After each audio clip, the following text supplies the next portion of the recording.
Luís, pá, eu estou aqui com um problema. Diz-me, em que posso ajudar?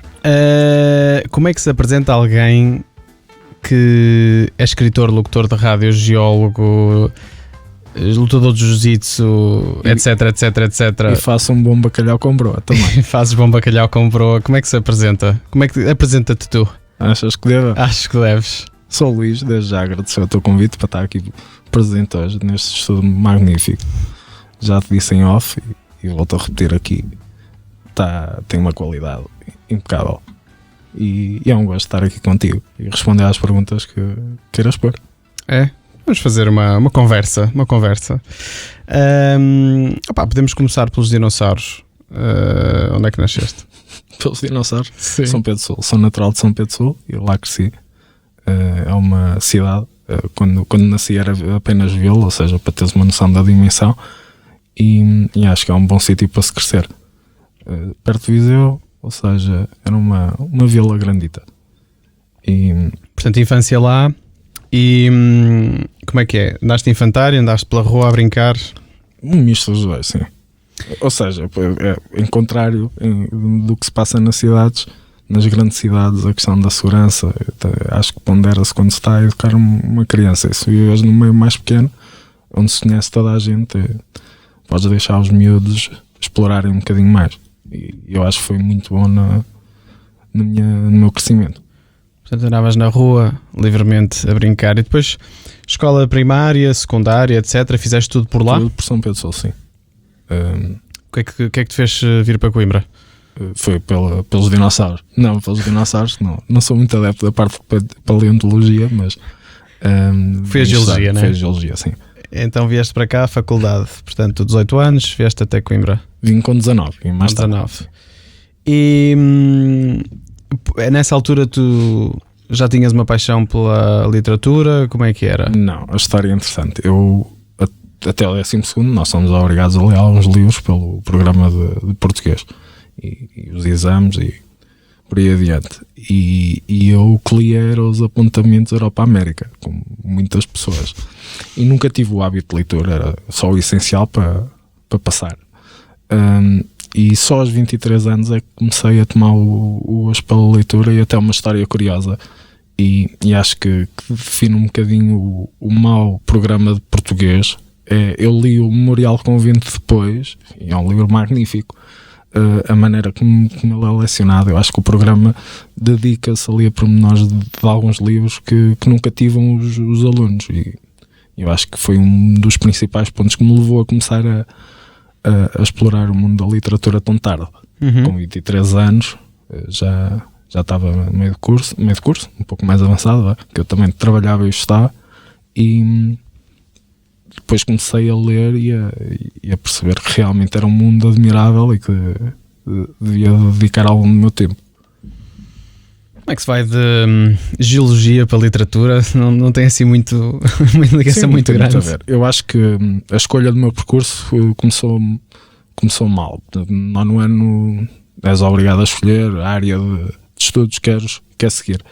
E eu queria seguir jornalismo pelo fascínio que tinha pela rádio. Se calhar teria muito mais perfil para isso, mas levaram-me a pensar que para fazer rádio não é preciso ter o curso de jornalismo, é uma verdade, certo, e que me devia dedicar mais à ciência, até pelo pensamento mais matemático que tinha na altura, o que acabou por ser um erro, mas não desgostei do curso que escolhi. Acho que é um curso interessante para tirar, se calhar depois, quando aquele pessoal mais velho que vai tirar História ou Direito.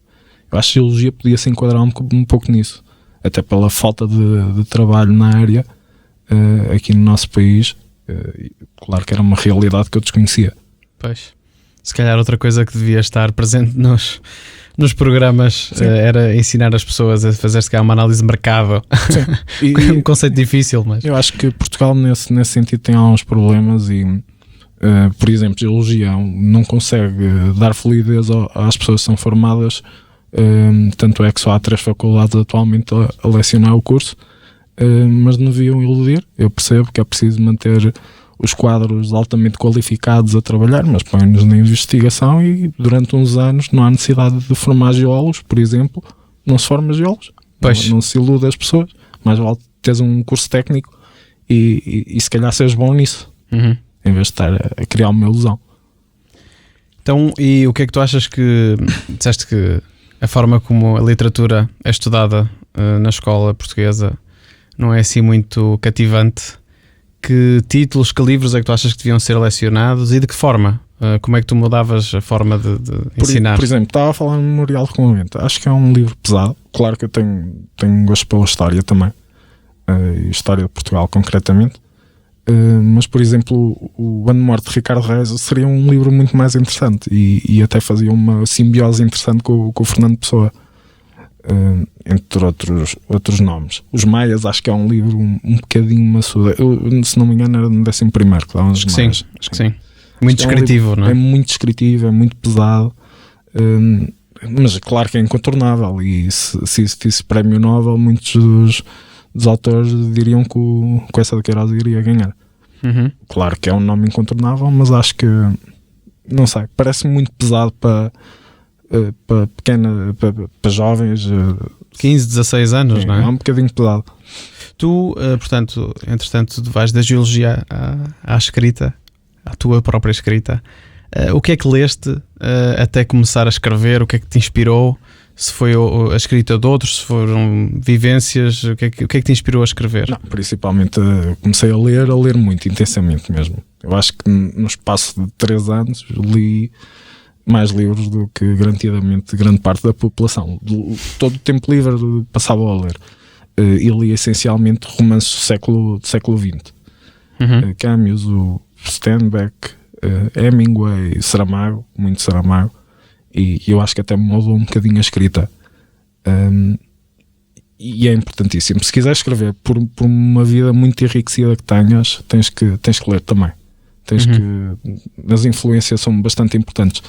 Para estilos diferentes, não é? E até a própria estrutura, como é que tu te sentes quando tens o livro na mão, como é que diferentes autores te fazem sentir, não é? Estás na ótica do observador. Exato, não? Exato. É o mesmo fazer como o programa é conversa regada, fazer um vinho ou fazer um tipo de bebida e não provares, se calhar vai ser difícil. Pois, realmente, sim. O que é que queres passar para o consumidor?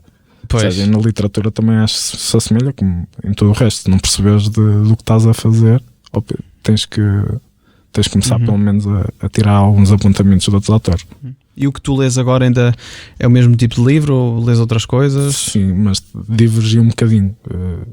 Li coisas mais antigas, tipo os clássicos gregos, Homero, Virgílio, do século XVI, Don Quixote, o Maquiavel, por aí. Depois, ultimamente tenho lido alguns livros de filosofia, são um pouco mais pesados e claro que dão para refletir. Outro dia mais. falámos um bocadinho por causa de Nietzsche. Sim, até falei contigo sobre Nietzsche, que eu li 3 livros seguidos de Nietzsche e aquilo afetou-me Bateu. um bocadinho. Sim, Nietzsche é um ser humano interessante, Sim. no mínimo. Nietzsche e Carl Jung, acho que realmente é preciso estar com o estômago. E Schopenhauer, é preciso ter alguma estaleca. É. Pronto. Espera aí, deixa-te ouvir. Agora Já deve estar. Dei um toque. Exato. O que é que... a maior curiosidade que eu tenho é mesmo... É o processo, exatamente. Pensas em vários conceitos, pensas em várias histórias, apaixonas-te por uma delas, ou só pensas numa e aprofundas?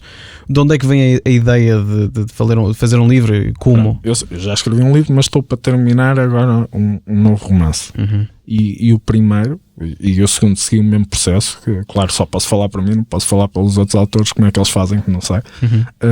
Queria uma espinha dorsal, sei a história principal, sei mais ou menos o que coisa, e os meandros que vou acrescentando é consoante o crescimento das personagens, a construção, vão aparecendo algumas particularidades que eu quero meter no livro, e vai um pouco do crescimento das personagens, acrescentar novas personagens, como é que isso vai mudar a história, mas eu acho que tens de ter um objetivo principal e não divagar muito, não podes fazer um livro sobre tudo.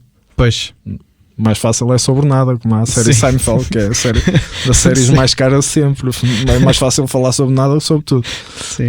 Tens um tema focado, algo que Porque realmente isso até era uma das coisas que eu tinha aqui para te perguntar, porque que era precisamente a questão da estrutura, porque estruturar algo com 300, 400, depois pode-se ir por aí afora, páginas e muita informação. Eu acho que hoje em dia um livro tão extenso, um Guerra e Paz, eu não sei como é que entraria no mercado hoje em dia. Um livro de 900 páginas. Pois. Como é que esses livros extensos hoje em dia seriam recebidos pelas pessoas que são frenéticas, têm um consumo frenético e rápido, não despendem muito tempo em quase nada, o máximo 1 hora de atenção, e não consegues prender atenção mais do que isso. Não sei se um livro tão extenso nos dias de hoje funcionaria assim. Até uma certa alergia ao material escrito é o que é, né? É o que acontece hoje em dia. Pois, portanto, então tu tens o esqueleto, tens a história toda pensada, sabes mais ou menos quantas páginas vais dedicar ao quê, tens uma ideia disso, ou pensas na história e depois tens uma página em branco e começas. Como é que é isso de começar uma coisa, um livro que sabes que vai demorar imenso tempo? Como é que tu te sentes quando tens a página em branco e começas? Eu fiz o primeiro e foi de género. Já tinha aquilo bem construído antes de meter as mãos à obra, por assim dizer. Depois comecei um livro que depois acabei por abandonar. Não estava a senti-lo, por assim dizer. E agora neste livro, não sei se ganhei maturidade, também li muito mais. A maneira, peguei nos prós do primeiro, tentei perceber onde é que estava a falhar nos contras, e até a crítica que me foi dada foi interessante nesse processo, e é muito mais fluido agora. Sinto que a minha escrita é muito mais fluida, não é tão arrojada, tento ser o mais fluido possível. E eu acho que, voltando ao que estávamos a falar há bocado, eu acho que hoje em dia tudo que seja muito exigente afasta os leitores.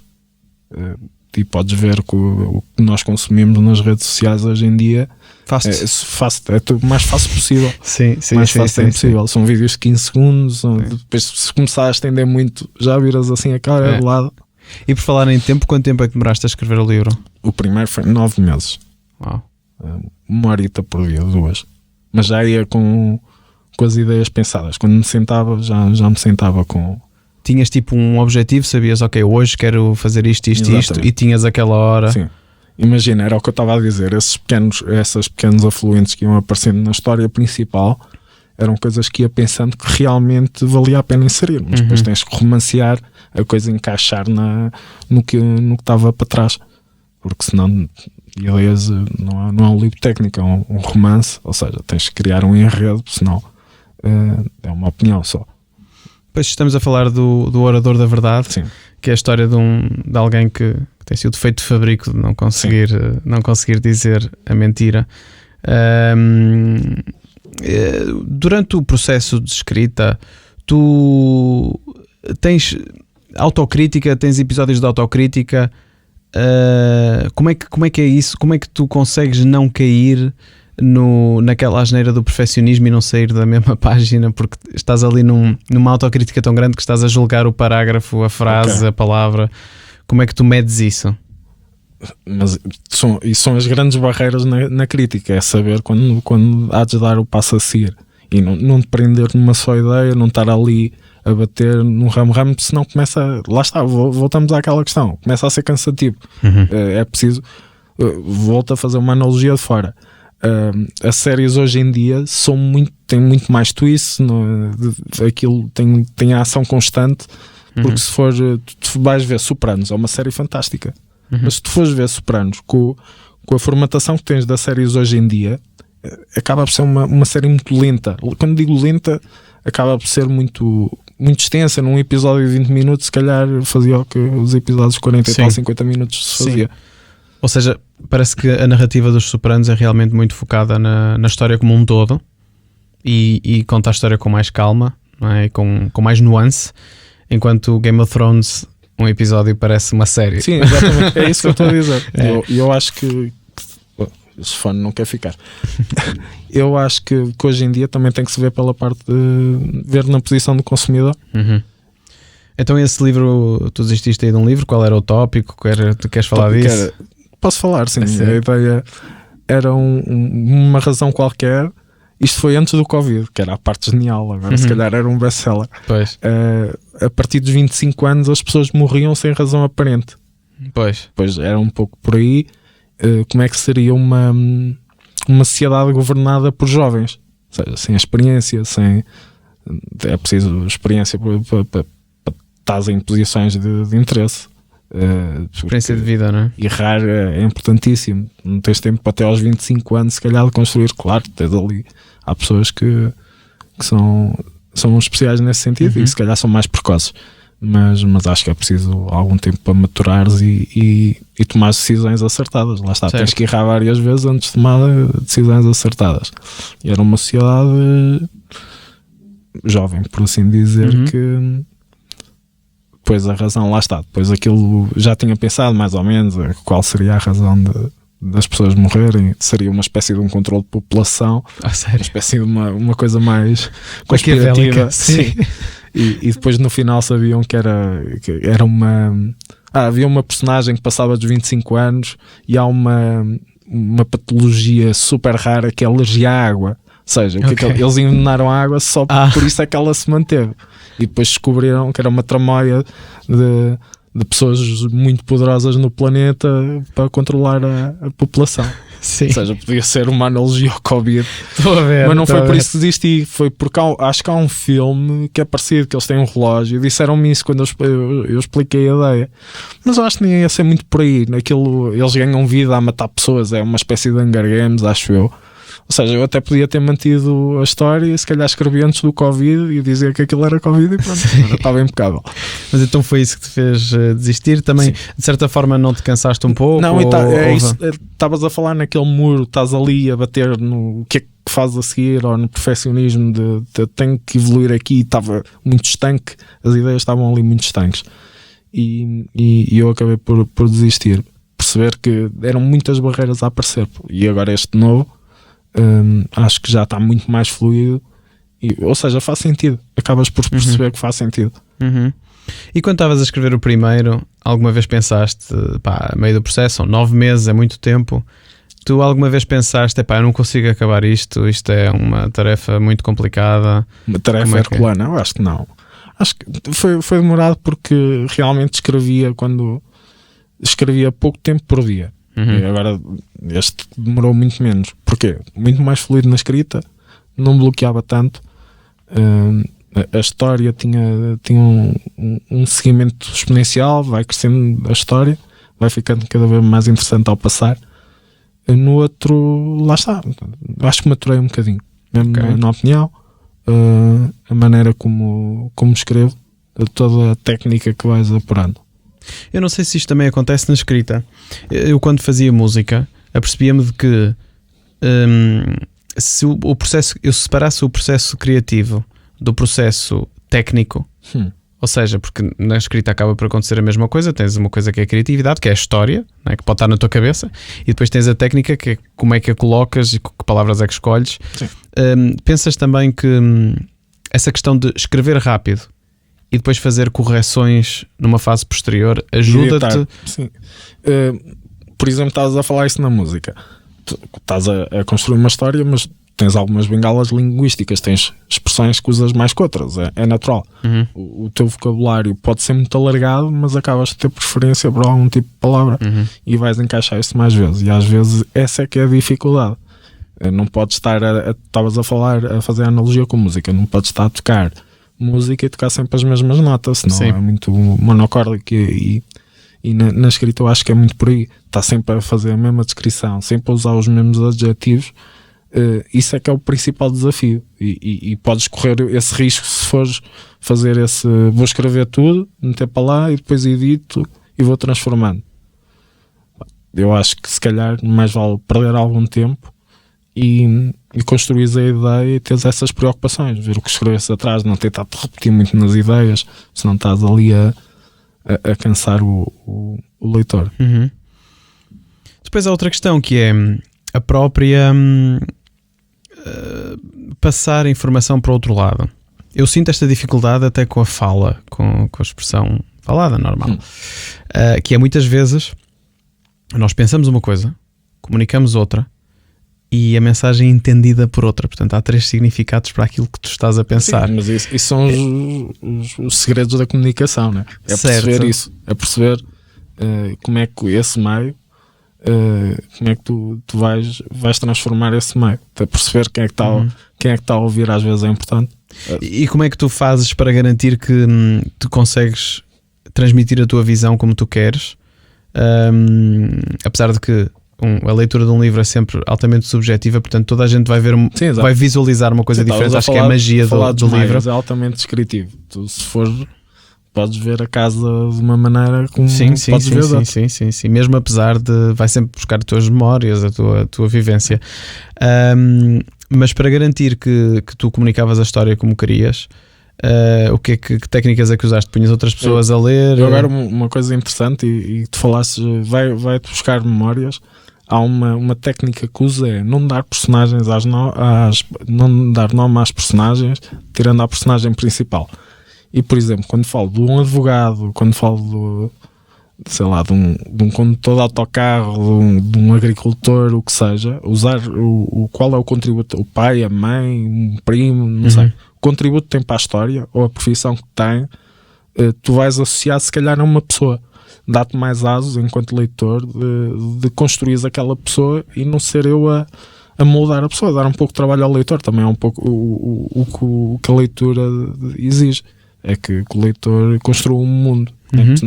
Se não era uma série. Se tu deres tudo, se deres as componentes todas, é um filme, é uma série. Sim.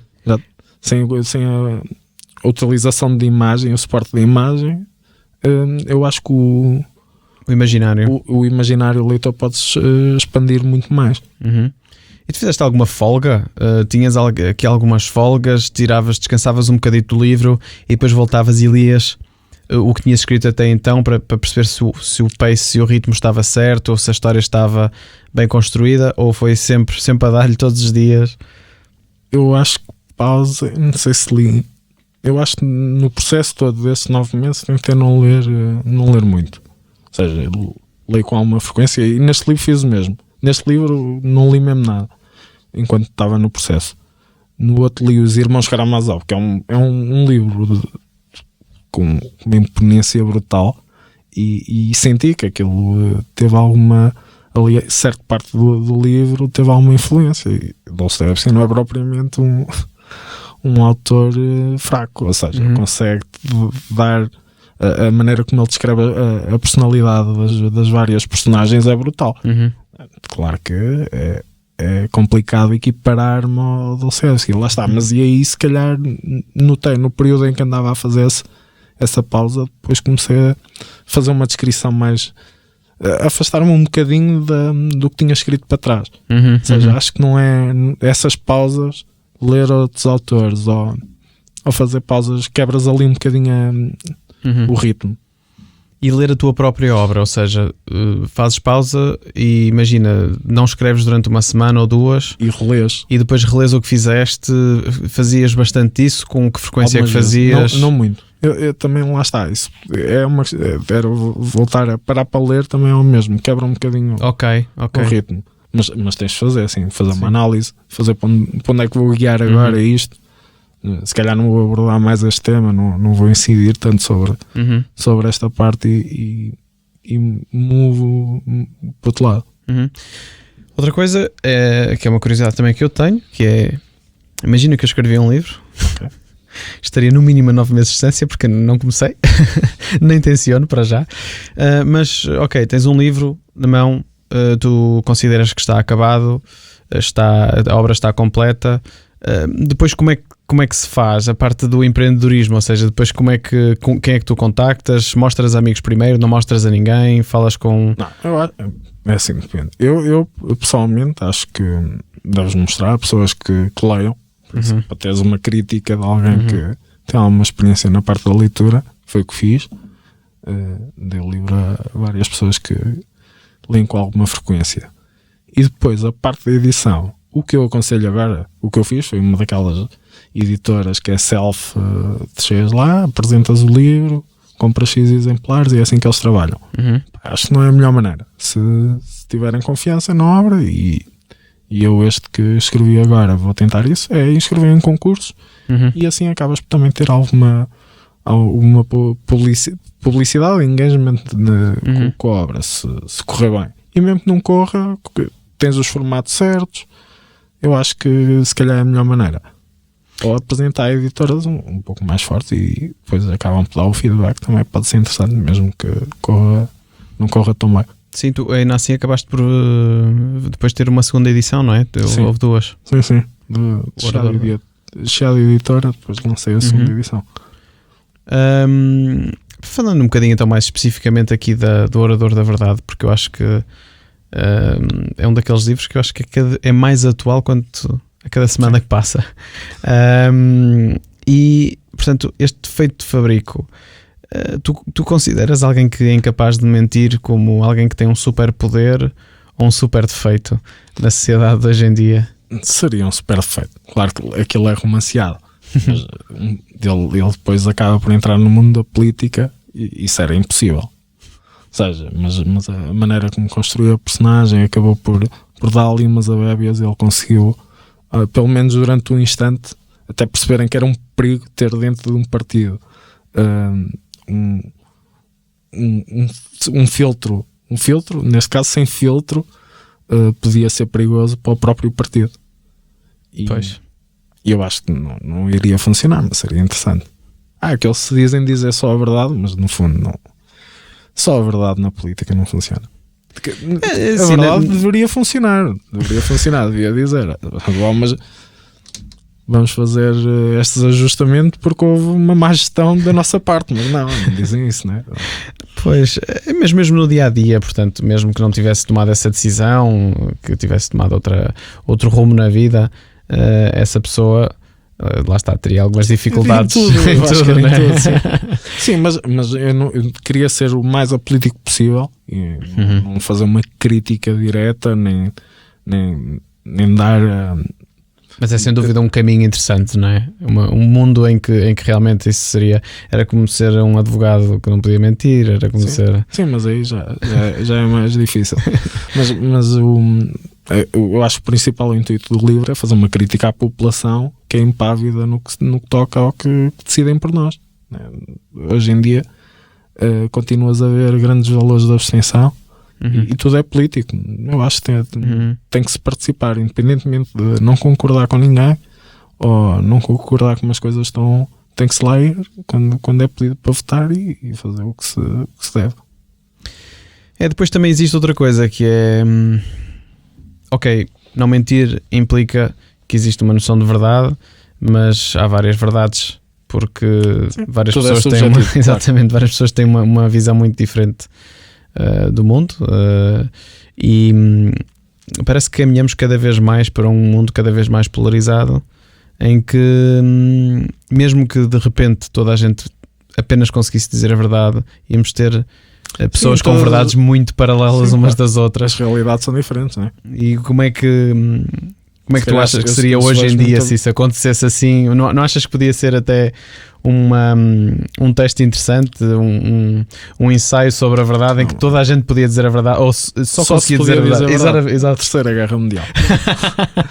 Não, eu acho que não é muito possível. E é o que estás a dizer, cada vez mais tem que se ter uma opinião de tudo. Não se tem que ter uma opinião de tudo. Se calhar estou a ouvir uma pessoa a falar e dizer realmente concordo com bastante do que se está a dizer aqui, e tens que desenvolver uma opinião. Isso é importante, tens de ter critério, tens que perceber o que é que achas certo, o que achas errado e defender isso. E às vezes se tivesse ser desagradável e dizes a verdade e o que assumes verdade, não é mau. Pelo menos não devia ser tomado por mal. Mas era o que estávamos a falar um pouco antes. As críticas, toda a gente diz eu gosto de receber críticas, né?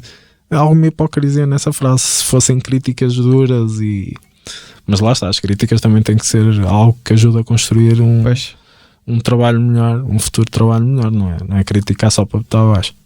Há muita gente que quer ouvir crítica, mas depois quando a crítica é negativa não é assim muito bem recebida. Lá está. Também tem que ver com a forma.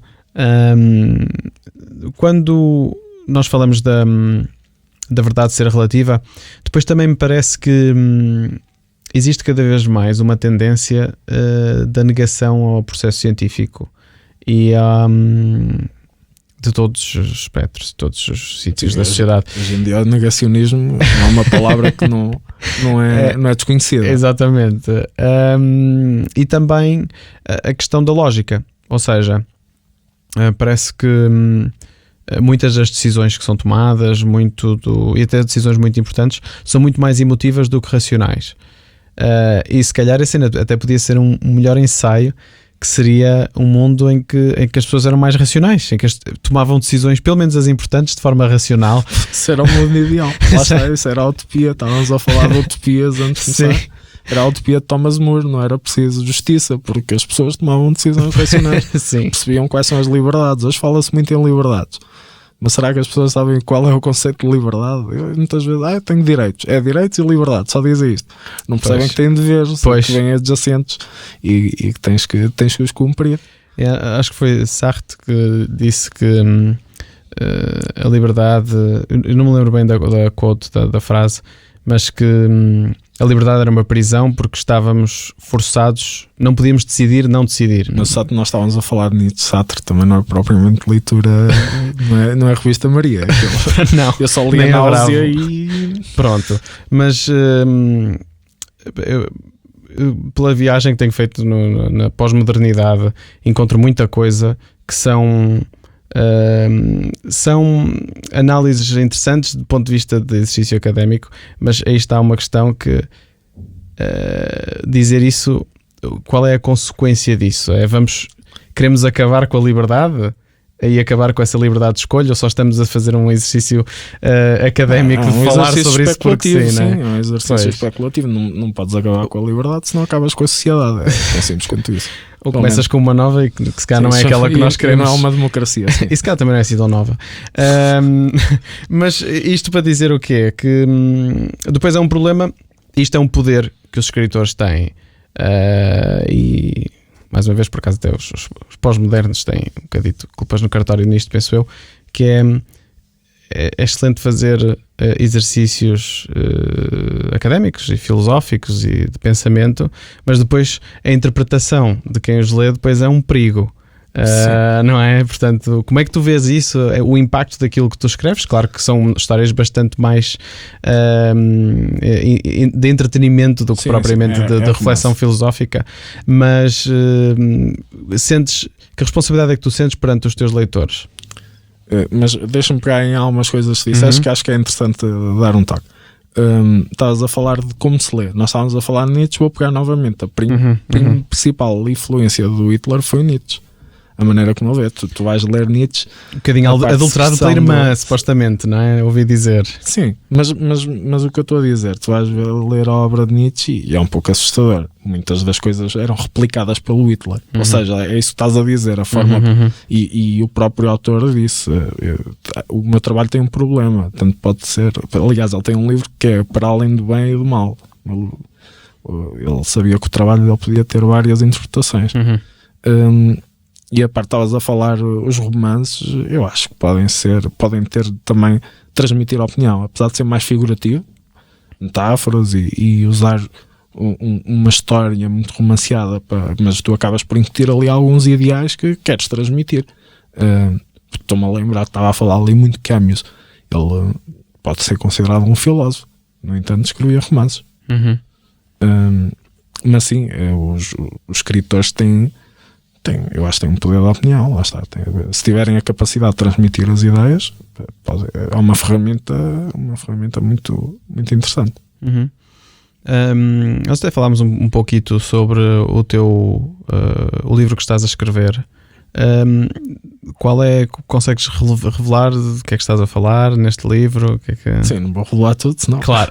Já aqui spoiler alargado. Mas a ideia do livro surgiu.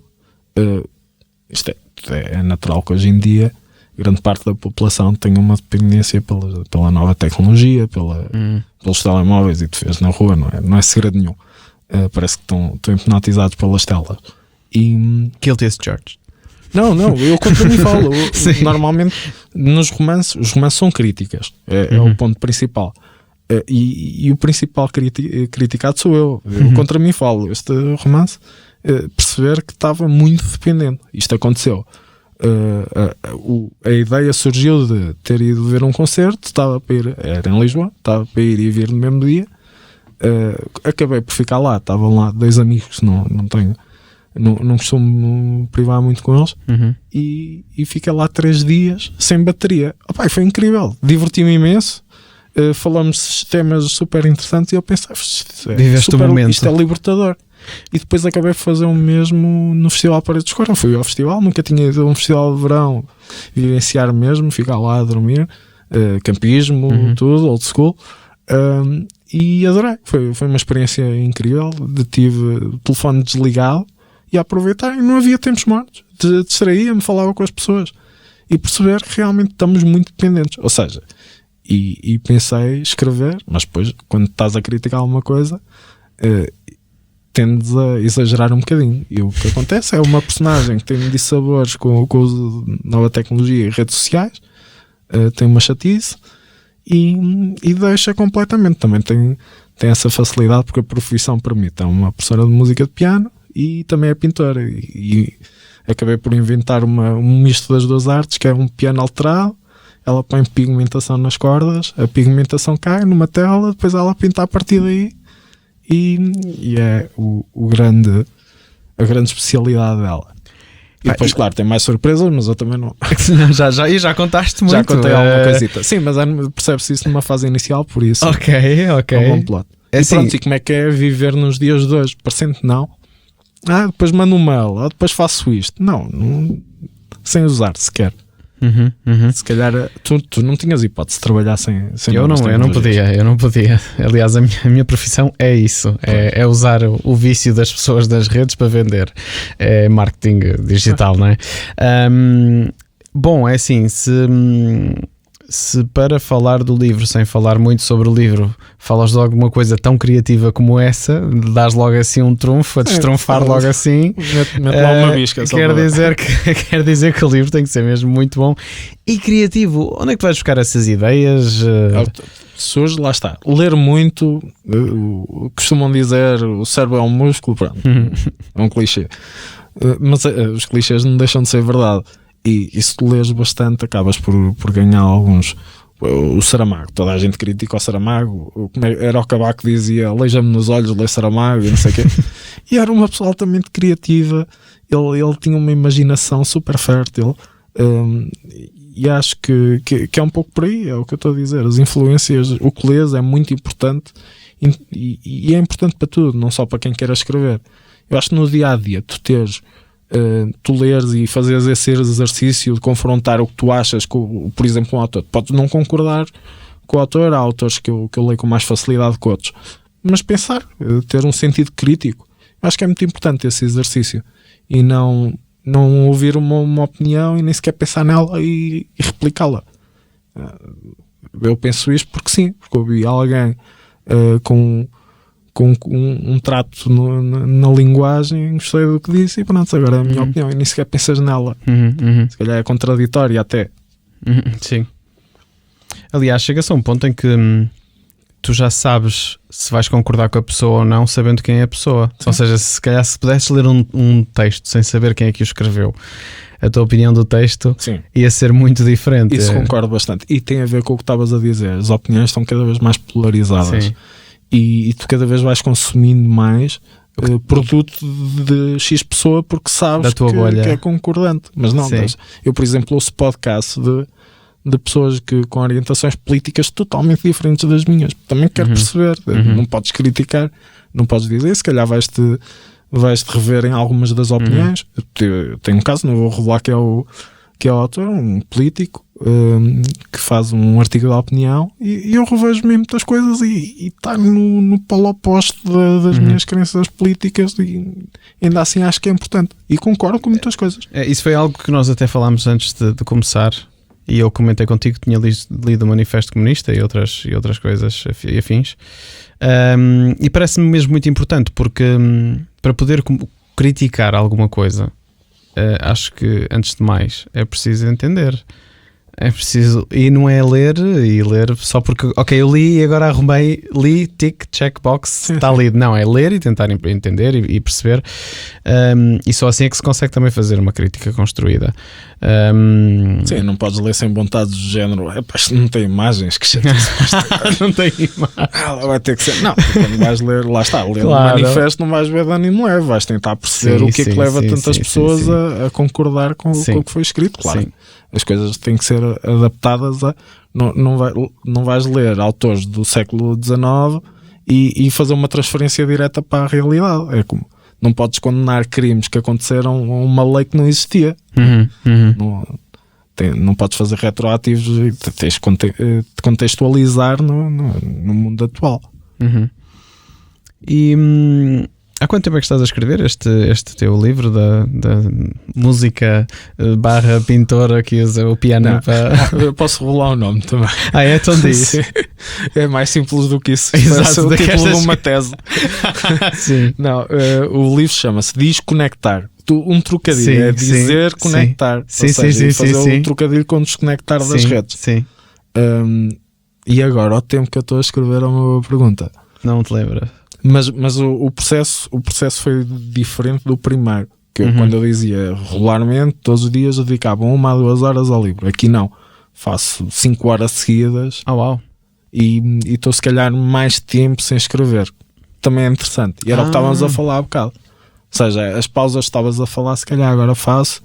E quando é mesmo sentar até começarem a doer as impressões digitais. É interessante porque isto não tem mesmo nada a ver, mas acontece-me. Olha, na música acontece imenso. Quando estás num processo criativo e fazes alguma coisa, então se tivesse bebido um copo ou dois, acontece muito tu fazeres algo e achares isto está incrível, e depois tu ouves no dia seguinte e meu Deus, o que é isto? Exato. E o contrário acontece. Eu na música não sei, eu considero-me um melómano, mas parte técnica zero.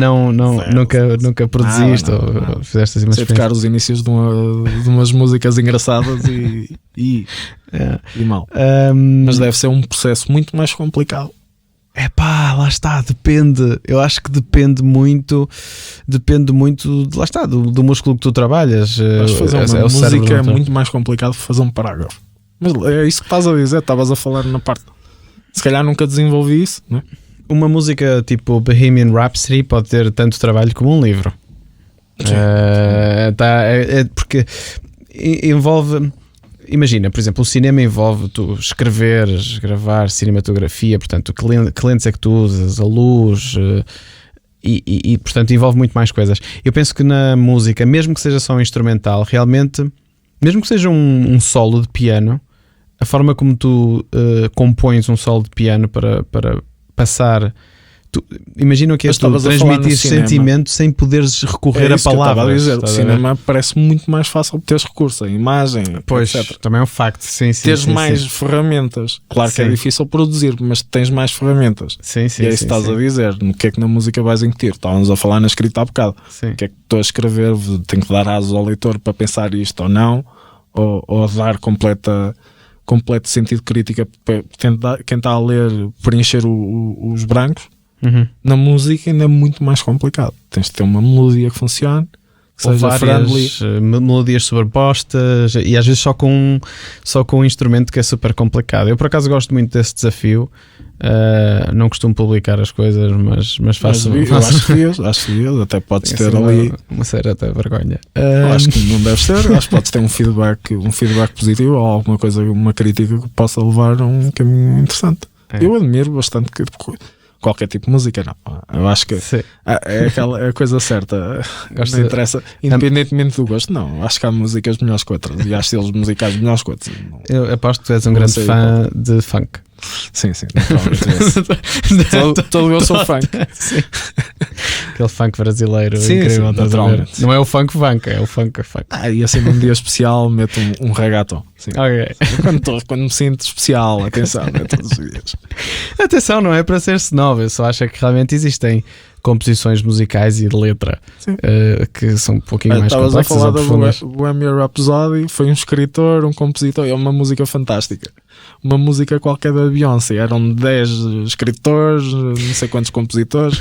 Que é curioso, eu tive experiência com editoras major, com a Universal e com a Sony Music quando eu estava a fazer música em Londres.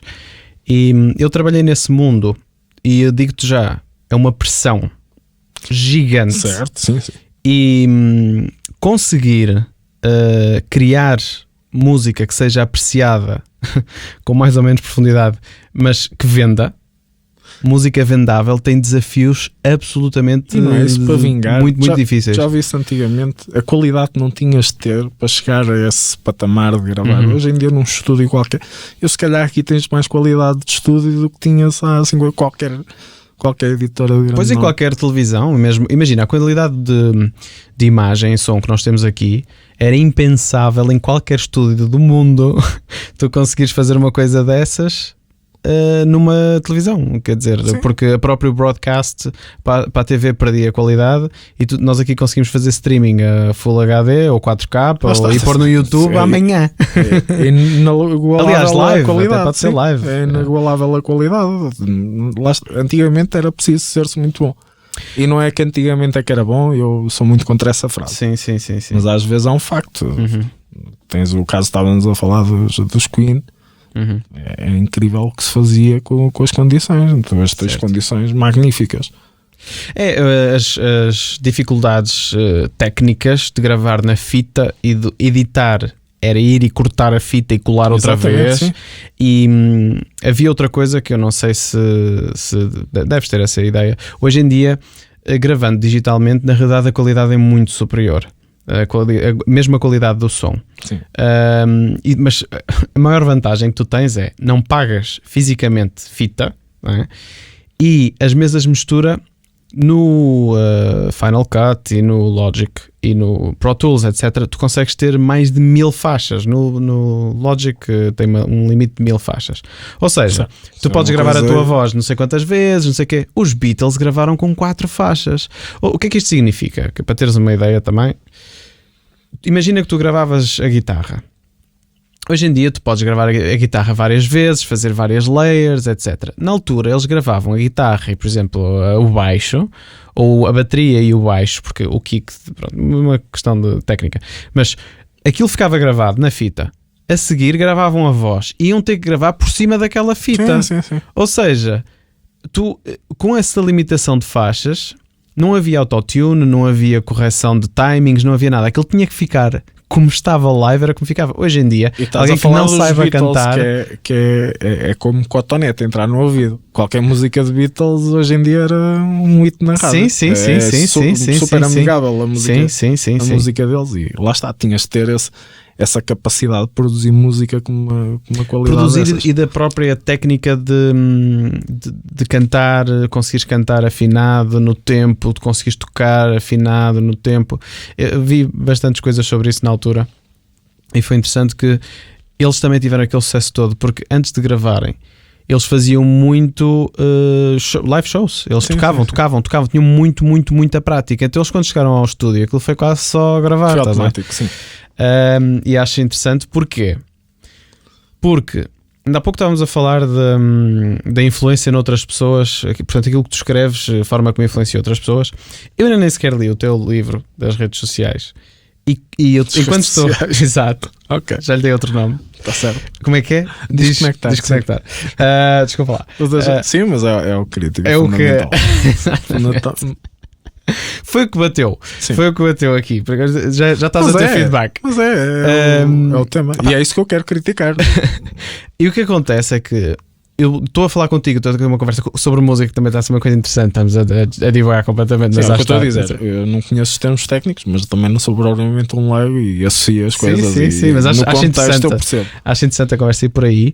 Mas é engraçado que, mesmo apesar de eu estar a divagar e a pensar noutras coisas e com a cabeça ativa, eu não paro de me lembrar que eu, quando fiz 18 anos, isto foi 2010, ou 2008, 2009, 2010. É fazer as contas. Fazer as contas, 98 milhões, sim, de contos, não era na altura. Eu lembro-me que ainda hoje se quando um gajo já está naquelas conversas de qual foi a melhor altura da tua vida, não sei o quê, eu lembro-me perfeitamente de 2 semanas que eu passei no Algarve com 4 amigos meus, e eu tomei a decisão consciente de na altura desligar o Facebook e de não aceder a nada de redes sociais, nada. Eu usava o telefone na mesma para música, etc. E qual é a recordação que tens disso? Oh, Luís, inacreditável. São de longe as 2 melhores semanas da minha vida. Nunca me senti tanto no momento como ali estava. Só que depois tens o revés da medalha, que é, entretanto, a conversa curiosamente até, não, a conversa entretanto até caminhou nesta direção, que é, por um lado, ok, tu não vives tanto o momento, por outro, olha o que é que nós estamos a conseguir fazer aqui e agora. Sim, claro. Ou seja, a tecnologia... Mas depois... quando eu estou a criticar uma coisa, tenho que exagerar. Claro. Não. E como usar a net para ir ao mel... Hoje em dia é essencial. Claro. E não é esse o problema. E como é que se equilibra, não é? Mesmo o acesso à cultura, o Kindle, hoje em dia tu consegues ler os livros todos num tabletzito pequenito, que até nem é muito dispendioso. Como é que se equilibra a coisa, não é? Eu gosto de música, o Spotify é uma brincadeira. Eu lembro-me quando comecei a ouvir música quando era novo, e voltando um bocadinho à minha infância, aquele morava em São Pedro do Sul. Aquilo era, por sorte, um colega meu tinha uma loja que pai vendia CDs, ele conseguia puxá-los de lá e nós fazíamos tipo puxada, não é? Puxada da luz. Íamos ouvindo música que saía, porque não chegavas ao YouTube, quero ver o novo álbum, sei lá, de reggaeton. Quero ver o novo álbum que saiu agora, na semana passada, de uma banda qualquer. Tu vais ao YouTube, vais ao Spotify, aquilo está lá tudo impecável. Naquela altura não, claro que isso é incrível. Desde que o YouTube com o algoritmo começou a dizer sugestões ao lado, eu conhecia músicas, porque uma coisa encaixava nas outras, tu ias com aquele ritmo e dava seguimento. Claro que a nova tecnologia é super interessante. Então, e para o futuro, o que é que tu estás a pensar fazer? Portanto, tu já fizeste rádio, correto? Sim. Fala um bocadinho disso. Um programa que era o 8 Rock na telefonia, numa rádio local, depois transmitíamos online. E a ideia do programa era adiar rock, traduzindo de uma forma literal, e era um programa temático. Todas as semanas tínhamos um tema e apresentávamos bandas. Eu tinha um co-apresentador que era o amigo Jorge Lima. E falávamos de várias músicas de rock e tentávamos sair um bocadinho da nossa área de conforto. Rock, apesar de ser um estilo musical, é bastante extenso e tens ramificações. Ainda hoje estou a conhecer géneros, não é bandas, estou a conhecer subgéneros. E isso aí evoluiu bastante. E era o que estávamos a falar previamente, antes de começar a fazer a emissão, aqui o programa, que aumentei muito a comunicação. Isso foi muito enriquecedor. O meu co-apresentador que fazia o programa, o Jorge, tinha uma particularidade. Ele era gago, mas era aquela gagueza leve que tens de privar muito para perceber. Sim. E às vezes começava a patinar um bocadinho, era engraçado. A vossa dinâmica tu ajudavas, Não, claro que não. Ele começava a patinar e ele, não se queres dizer, agora vou esperar que digas.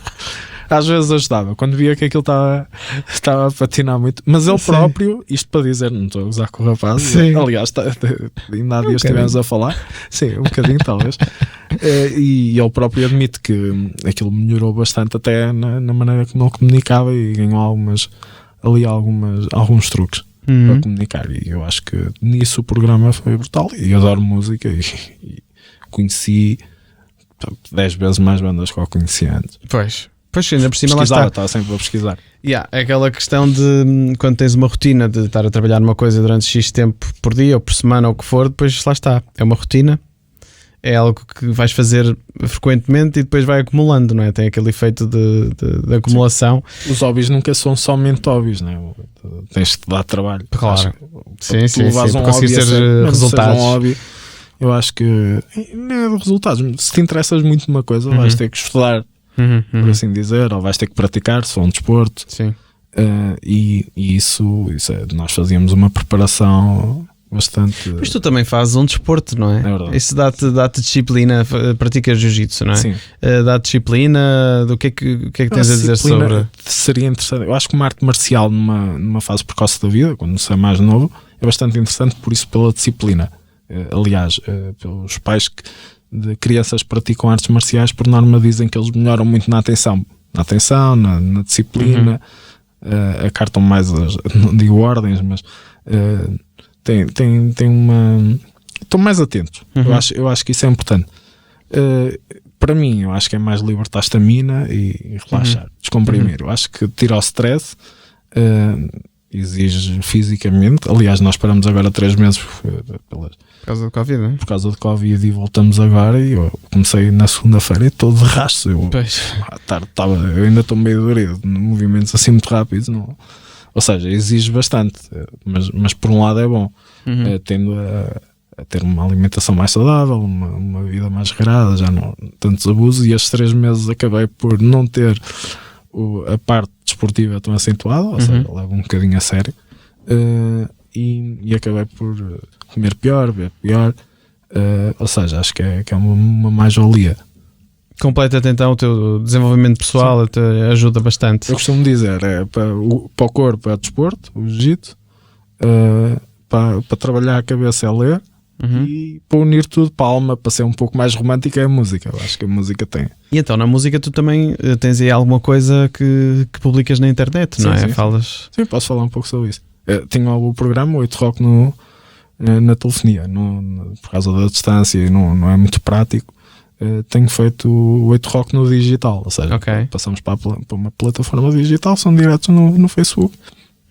No Facebook da página, em que convido semanalmente alguém que vai falar de uma banda que acha interessante, e depois a partir daí começamos a debater e a dar sugestões, principalmente, e a dar a conhecer bandas que achemos que merecem mais atenção por parte de quem ouve.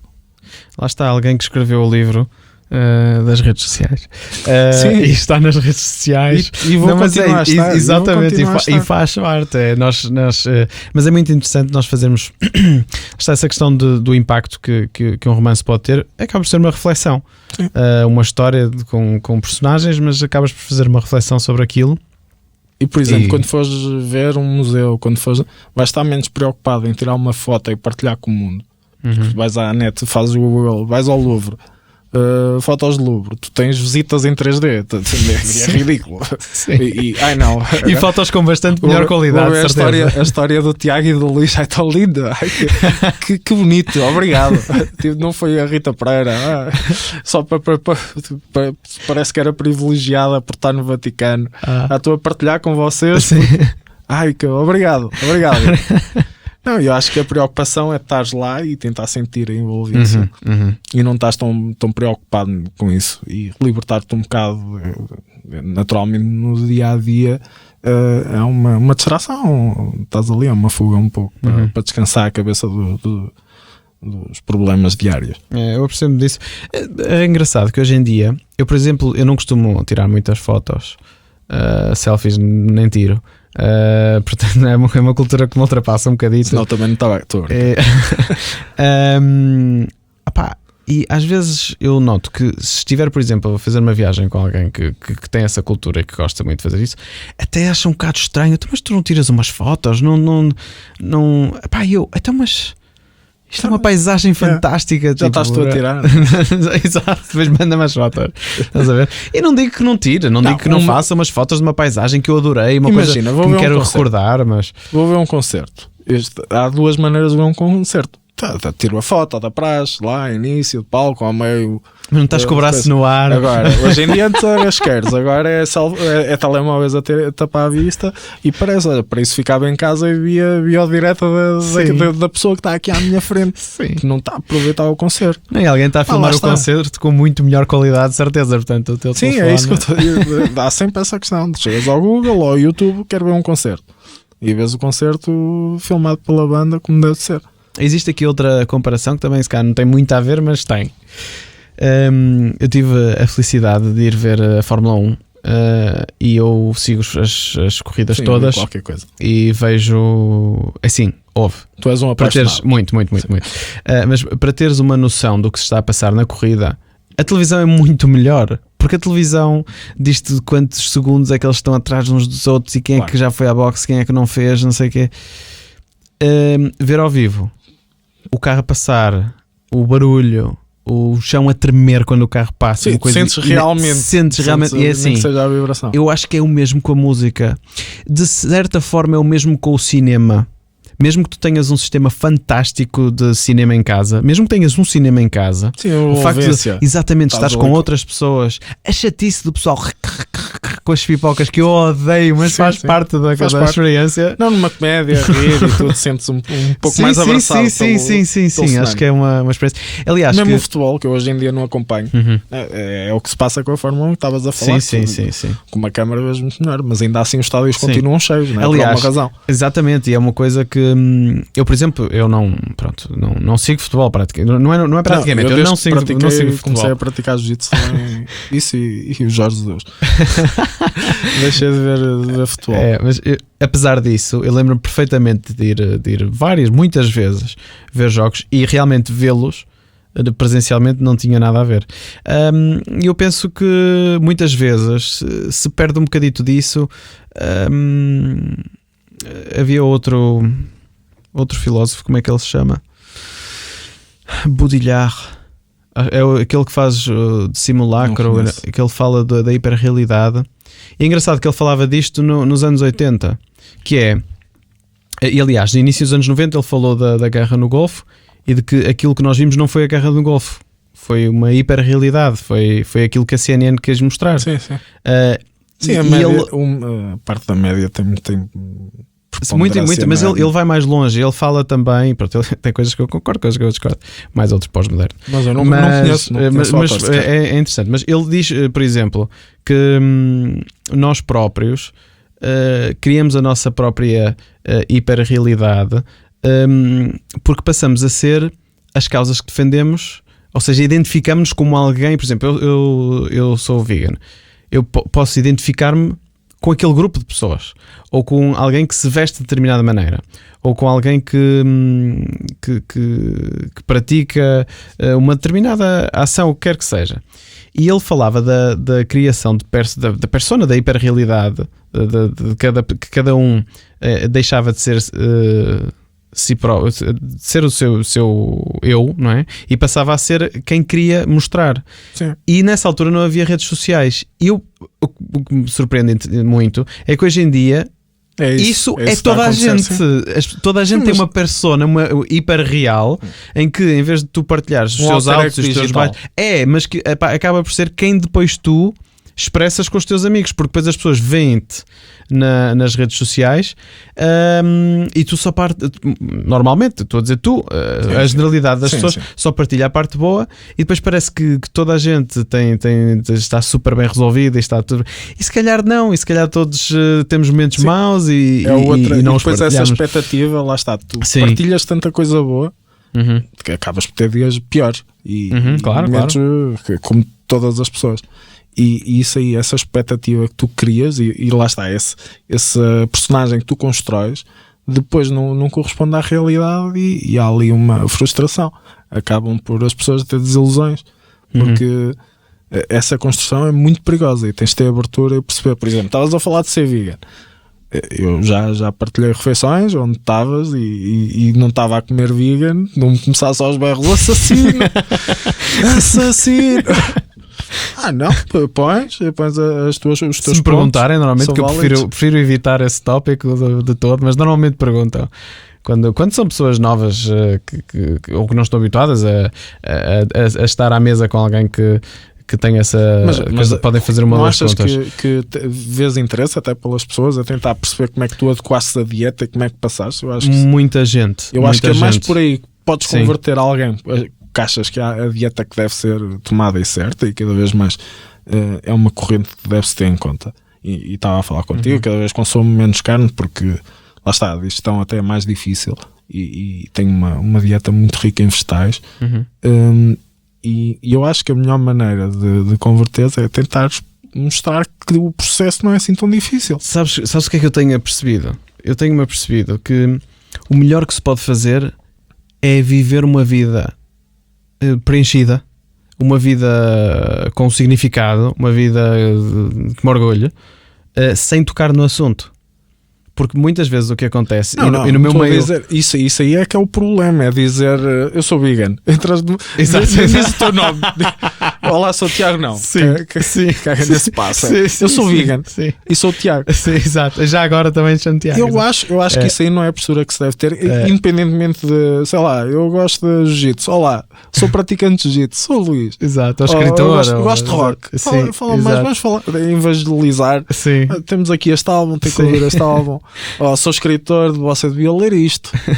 Não é assim. Não é assim. Eu acho que não é assim que tu sugeres e que partilhas experiências. E por acaso é uma coisa interessantíssima que me acontece com alguma frequência, mais antes do Covid, agora nem tanto. Eu acho que vou ter que tirar esta palavra do coisa, porque senão depois vou ter que tirar. Acho que aparece logo um aviso. Acho que o YouTube tem assim uma coisa qualquer automática da peste. Antes da peste. Mas parei de fazer viagens, que eu viajava imenso e acontecia muito eu depois fazer amigos que conhecia num âmbito profissional e depois até acabavam por ser mais próximos e que conheciam a minha vida, o que é que eu fazia, o quão ativo era, etc, gostar de corridas e não é muito compatível, não é? E depois partilhavam uma refeição comigo e sequer até nem se apercebiam, porque eu, lá está, porque simplesmente peço, não sem fazer grande alida, quero isto, aquilo, não sei o que. É o que tu queres, né? E depois de repente as pessoas apercebiam-se e muita gente até pensava, mas notava-se, és vegan? Eu, sim. E depois da pessoa perceber que é possível ter uma vida perfeitamente normal e etc, aí surge essa verdadeira curiosidade exatamente. Epá, como é que tens essa energia toda, como é que passaste, qual foi o processo, o que é que tu cozinhas, comes o quê? É erva? Comes alface todos os dias? Cada barrigada de soja. Exatamente, como é que é? E depois aí aquela questão da desmistificação é muito mais simples. E eu penso que isso realmente, demos aqui um ciclo incrível, porque volta à questão da verdade, porque muitas vezes tu, por ser não é questão de dizeres a verdade ou não, é seres demasiadamente, nem é incisivo, é inoportuno. Se tu andares a tentar evangelizar alguém à força, sem pedirem opinião, exatamente, não acontece na política, não acontece na arte, não acontece no futebol, não acontece em nada. E eu acho que isso é realmente muito interessante, essa questão de, se nós vivermos a nossa vida o mais com o máximo de significado, com o máximo de propósito possível, depois as coisas lá acontecem. Mas eu acho que é importante tu também transmitires aos outros opiniões e eu acho que é a parte enriquecedora de falares com pessoas que achas capazes e tentar perceber qual é a opinião, ou ouvir sugestões e dizer, olha, realmente vou pegar nisso, vou gastar um pouco do meu tempo para experimentar, sei lá, uma dieta nova, para experimentar um livro novo, para experimentar um álbum novo, para ver um programa qualquer. E eu acho que é mais por aí, é tu cativares, lá está, escrever é isso, é cativares o leitor, com a tua narrativa, né? Tu só estás a contar uma história, tens que cativar, como tudo o resto, como qualquer opinião que transmitas. Eu há pouco já tinha feito esta tentativa, só que depois a conversa foi por aí afora e foi super interessante, portanto não parámos. Mas ia-te perguntar então quais são os teus planos de futuro. Também para encerrarmos a conversa, porque eu já percebi, se não ficamos aqui 4 horas. Sim. Mas o que é que relógio? Eu tenho ali. Okay.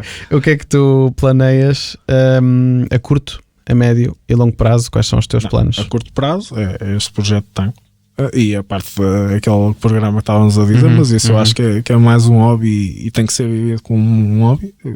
Se me perguntasse se gostavas de fazer um programa de rádio de rock, sim, já o fiz e voltaria a fazer. Fosse profissional também acho que voltar à geologia, não sei, como estava a dizer na fase inicial do programa, o mercado não está propriamente receptivo, mas havia áreas que eu não me importava trabalhar, que são interessantes, cartografia, fazer um planeamento, isso é interessante, mas acho que é mais longínquo essa ideia. Escrever, estou a apontar para isso e levo a minha. E agora há bocado lembrei-me de um pormenor, nem sequer te trouxe um exemplar. E pois eu pedi especificamente 3 vezes e que te queria comprar um livro desses. Sim. Portanto, mas eu vou fazê-lo chegar com dedicatório para compensar. Okay. Não sei se é para compensar. A minha caligrafia acho que não é tão bela como a escrita. Não, compensa. Mas faço chegar, mas gostaria e trabalho para isso, que é todo o tempo livre. Tento dedicar o máximo possível à leitura. Mas excelente.